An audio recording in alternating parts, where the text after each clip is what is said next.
वामन अवतार कथा। श्री महादेव जी कहते हैं, विरोचन पुत्र धर्मात्मा दैत्यराज बलि ने देवराज इंद्र से त्रिलोक्य का राज छीन लिया। तब देव माता अदिति ने अपने पुत्रों का राज्य छिन जाने से दुखी होकर त्रिलोकीनाथ विष्णु की प्रार्थना की। तब प्रसन्न होकर भगवान विष्णु ने उन्हें प्रत्यक्ष दर्शन दिए और कहा कि देव माता, तुम यथेच्छ वरदान मांग लो। तुम्हारी उग्र तपस्या से संतुष्ट हुआ मैं प्रसन्नता पूर्वक तुम्हें वह प्रदान करूंगा। अदिति बोली, भगवान, यदि आप प्रसन्न हैं और मुझे वर देना चाहते हैं तो बलि द्वारा अपहृत इंद्र का राज्य उसे लौटा दे। श्री भगवान बोले, प्रहलाद के वंश में उत्पन्न होने के कारण विरोचन पुत्र बलि मेरे लिए अवध्य है। वे धर्मनिष्ठ, यशस्वी, लोक विख्यात और मेरा भक्त है।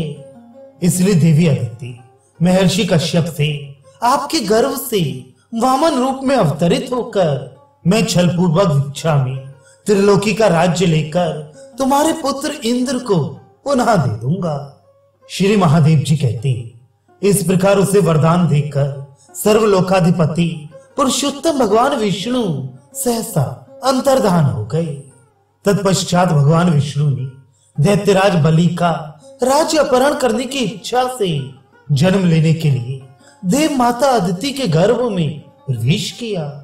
अदिति ने सुंदर रूप वाले पुत्र वामन को जन्म दिया, जो सभी शुभ लक्षणों से युक्त थे तथा जिनका मुख कमल अत्यंत मनोहर था।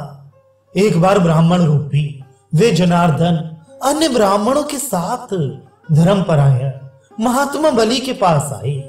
उन्होंने बलि से 3 पग भूमि की याचना की, जिसे सुनकर राजा बलि ने कहा, द्विज, इतनी छोटी याचना क्यों करते हो? विप्र, कोई द्वीप, वर्ष, ग्राम अथवा आधा ग्राम ही क्यों नहीं मांग लेते? मैं निश्चय ही आपको वह समर्पित कर दूंगा।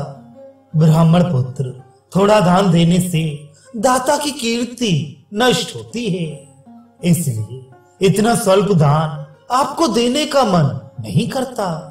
श्री वामन बोले, महाराज, आपको इससे क्या प्रयोजन है? मैंने जो मांगा है वही मुझे दे दें, इससे आपका कोई अपयश नहीं होगा। महाराज, मुझे 3 पग भूमि दान का पुण्य आपके लिए अत्यंत कीर्तिकर होगा, जैसी कीर्ति न किसी की हुई और न भविष्य में होगी। श्री महादेव जी कहते हैं, महात्मा वामन के ऐसे वचन सुनकर सभासदों ने धर्मात्मा महाराज बलि से कहा। सभासदों ने कहा, ये ब्राह्मण पुत्र जो मांगते हैं आप वही देते हैं, क्योंकि दान लेने वाले को संतुष्ट कर देने वाला दान ही सफल और कीर्ति बढ़ाने वाला होता है। श्री महादेव जी कहते हैं, उनकी यह बात सुनकर राजा ने उस ब्राह्मण को 3 पैर के माप की भूमि देने के लिए तिल और कुश हाथ में ले लिया। उसी समय दैत्य गुरु शुक्राचार्य ने दैत्यराज बलि से कहा, महाराज, क्षण भर ठहरे और मेरी बात ध्यान से सुने। ये सामान्य ब्राह्मण पुत्र नहीं है, निश्चय ही ये ब्राह्मण रूपी भगवान विष्णु हैं, जो छल से वामन का रूप धारण करके आपके पास आए हैं। राजन, ये बार बार जो आपसे 3 पग परमाण की भूमि की याचना कर रहे हैं, वे निश्चय ही इंद्र का कार्य सिद्ध करने हेतु है। ऐसा जाने, यदि आपने 3 पग परमाण की भूमि का दान करते हैं तो निश्चय ही आपकी त्रिलोकी का साम्राज्य ये वामन शीघ्र इंद्र को देने के लिए ले जाएंगे। बलि बोले, भगवान विष्णु तो हमारे कुल देवता हैं। गुरु, वे भला छलपूर्वक त्रिलोकी का राज्य मुझसे छीनकर इंद्र को क्यों देंगे? भृगु बोली, महाराज, देवताओं का कार्य संपादन करने में लगे हुए विष्णु के लिए कुछ भी असाध्य नहीं है। वे कोई भी कठोर कार्य उस निमित्त कर सकते हैं। निश्चित वे भगवान विष्णु ही अदिति के गर्भ से वामन रूप में जन्म लेकर छल पूर्वक आपसे भूमि की याचना कर रहे हैं। इसलिए राजन, यदि वे त्रिलोकी का साम्राज्य आपको अपने पास रखना है तो आप इन्हें कोई भूमि दान ना करें। भले बोली, गुरु दूंगा। ऐसा कहकर अब भला इन्हें दान कैसे ना दूं? और यदि छल पूर्वक दान लेने आए हैं तो इन्हें भूमि कैसे दे दूं? श्री महादेव जी कहते हैं, राजा की यह बात सुनकर दानवों से पूज्य शुक्राचार्य ने भूमि दान के लिए उद्यत बलि को पुनः रोका। महामुनि शुक्राचार्य की बात सुनकर कुछ देर मौन रहकर धर्मात्मा बलि ने अपने मन में दान करने का निश्चय किया और गुरु जी से ऐसा कहा। बलि बोले, गुरु, यदि भगवान विष्णु स्वयं छल से वामन का रूप धारण करके मुझसे त्रिलोकी का राज्य मांगे तो इससे बड़ा मेरा क्या सौभाग्य होगा। जिनकी प्रसन्नता के उद्देश्य से मनुष्य जो भी दान करता है उसका उससे अनंत फल प्राप्त होता है।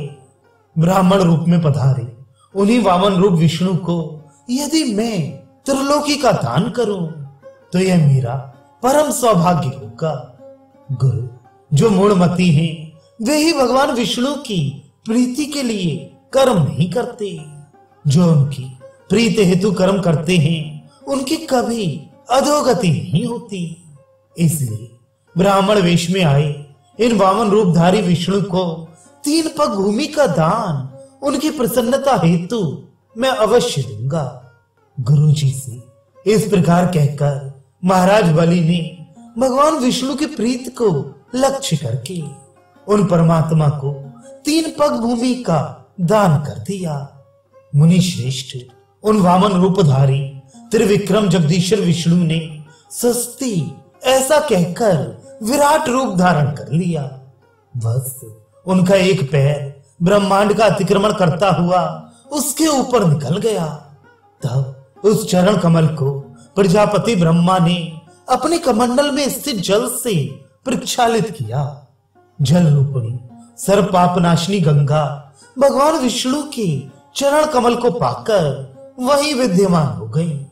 भगवान विष्णु ने एक पैर से उसके सिर को छूते हुए धर्मपरायण राजा बलि से अपराधी की भांति ऐसा कहा, बस इस समय तुम्हारा त्रिलोकी का राज्य इंद्र के पास न्यास रूप में रहे और तुम दानवों को साथ लेकर पाताल लोक को चले जाओ। 8वें मनवंतर में तुम्हें भी इंद्र पद मिलेगा। तब तुम त्रिलोकी का राज्य पुनः प्राप्त कर लोगे, इसमें संशय नहीं है। महामुनि, भगवान विष्णु के ऐसे वचन सुनकर सभी असुरों के साथ बलि उन्हें साष्टांग प्रणाम करके पाताल लोक को चले गए। जगन्नाथ सुरेश्वर भगवान विष्णु वैकुंठ लोक को चले गए और लोक पावनी गंगा उनके चरणों में स्थित हो गई।